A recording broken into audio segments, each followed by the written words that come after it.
Welcome to the Jill on Money podcast. It is Monday, November 9th. Maybe this week will be a little less exciting than last week. Wouldn't that be a welcome relief? I know it would be for me.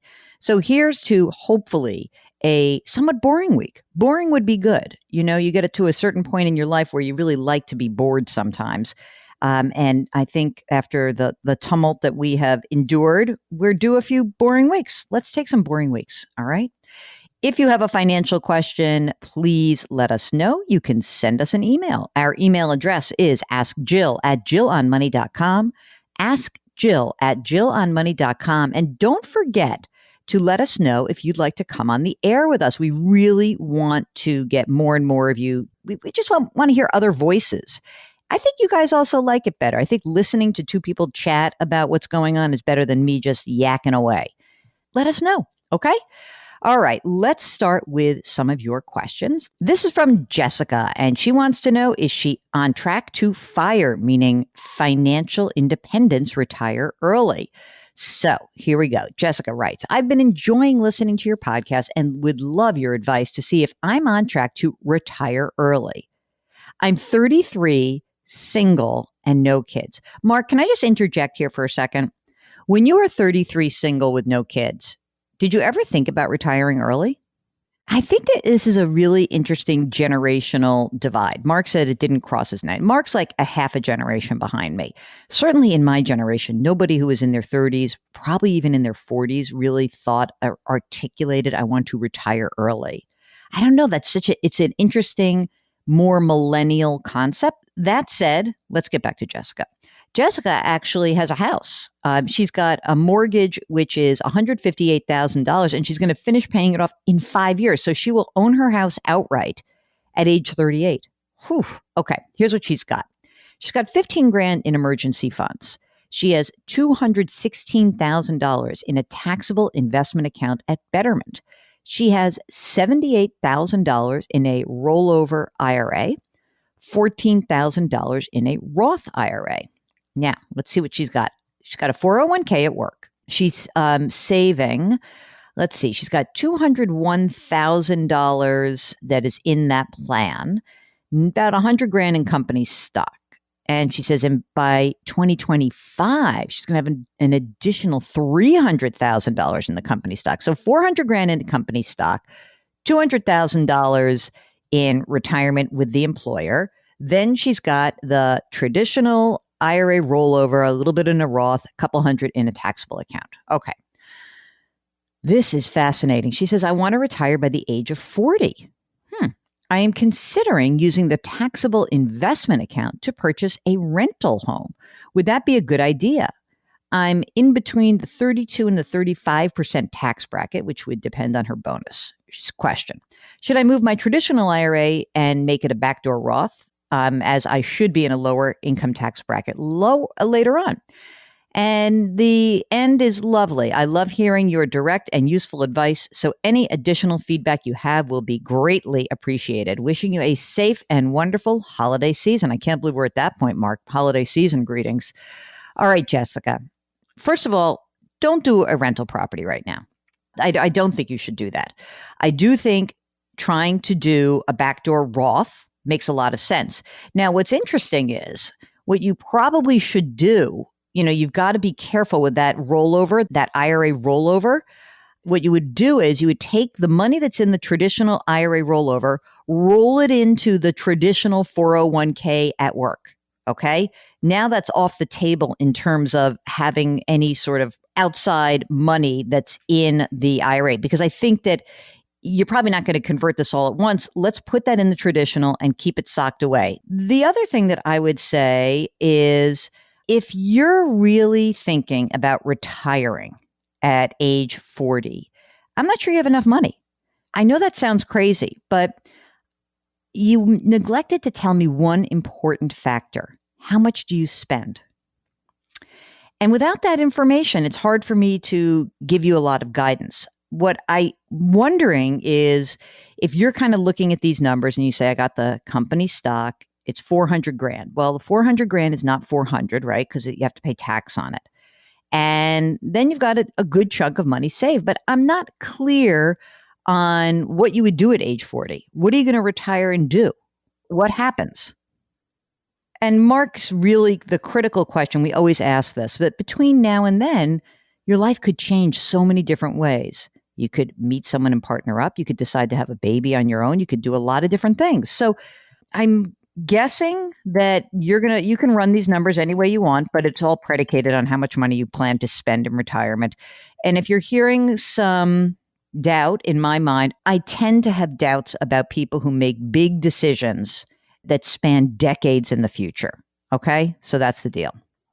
Okay. So this is a follow-up question from Leighton, who had originally written and asked, how do we stand 1 to 10? 10 is like we're knocking it out of the park for retirement. 1 is we got a long way to go. So here's the question. They've got $1.8 million that is invested. 40% is not taxable. So that's good. And they're going to do some Roth conversions. And now with the answers, what's the score now? Mark, you want to give a score? Let's hear from our judge in Manhattan. Mark weighs in and says he's giving them an 8. Your judge on the Upper West Side, I'm giving them also an 8, probably a little more than an 8, because maybe an 8.2. Because I like that they have a bunch of money that's already been taxed. If they had 1.8 million and it was all in a 401k, then I would worry, because then there's that tax liability down the line. So, and they're going to do some Roth conversion. So I'm going to say an 8.2. How's that, Mark? Do you like that one? I think that's good. So they're averaging out as an 8.1 altogether. I think that's darn good standing, don't you? Mark's going to ask for a recount, but I'm not hearing that case. Okay. John writes, I'm 42 years old. I have a pension from my employer and have a 403B account. I currently have $60,000 in a target date fund. Is it okay? Should I have the money in something different that may perform better? The 403B is through my employer. It's managed by Fidelity. I have a select list of options from which to pick. Other options, he gives. Look, I have no problem with a target date fund. I really don't. But remember, when you have a target date fund, ladies and gentlemen, what happens is, and this is a Vanguard fund, by the way, if I click on this fund, this is targeting your retirement at 2045. Okay. What is important about that is I think you really have to understand that these target date funds, they have lots of different risk parameters. So if you have some notion that perhaps it's a little too scary, it's tends to be a little bit riskier than you would like to think, you can choose a different fund. But for the fund itself, I'm perfectly fine keeping it there, and just know that it's going to be a risky investment. Okay. Hope that helps. All right. What do we got here? This is from JD. Dear Jill and Mark, you both are the best. No, really. Listen daily. I read the book. Thank you for keeping us all together. Okay, that is so nice. I'm a federal employee and I participate in the federal Thrift savings plan. And this is great. It's another target date fund question. So JD says, I have $300,000 in the 2030 target date fund. I will be retiring in 20 years at age 67. Okay, good. I already have 15 years in federal service. So the question is, the Thrift Savings Plan introduced 5-year increment funds. They now have a 2035 fund. Should I move the money to the cheaper fund? The asset allocation balance is somewhat different. It's 60-40 versus 70-30. Okay, first of all, take a deep breath, my friend JD. You're telling me about the share price. That has nothing to do with the expense of the fund, okay? So you are comparing apples and oranges right now. What I do think is that if you're retiring in 20 years, so you're 47 years old, let's get back to the more critical question, and that is, how comfortable are you with risk? Right now, you have 60% risky stuff, 40% less risky stuff, and you're asking me if you should go to a 70-30. If you go to a 70-30, you're going to be on a much wilder ride. Are you okay with that? Is that something you can manage? If you can, then there's no downside in doing it. But you've got to be very careful, because I worry when you make this change, what could happen is you get freaked out. And once you get freaked out and you start making some strange decisions about, what you're going to do in the future, you'll start mucking around with this. So, you're going to have a pension, you'll have this money. I'm not sure it makes sense to assume more risk, but if that's something you want to do, just know you're doing it and try not to time the market. Okay. So that's it for today's show. If you have a financial question, you can always send us an email, ask Jill at jillonmoney.com. And if you're on our website, which is conveniently called jillonmoney.com, you can watch TV appearances, you can listen to past shows, you can read my columns, you can send us a picture of your cute puppy or your cute kitty. So if you would not mind, if you would go to our website, to jillonmoney.com, and then all you do is if you click on the podcast that's right there, it'll take you to Apple, but you can get it anywhere you get podcasts.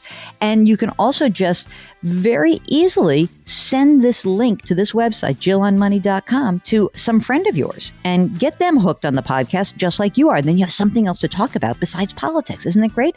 We are bridging the gap day by day. Don't forget to wash your hands, wear your masks, maintain your physical distancing, try to do something nice for someone else today. We'll talk to you tomorrow.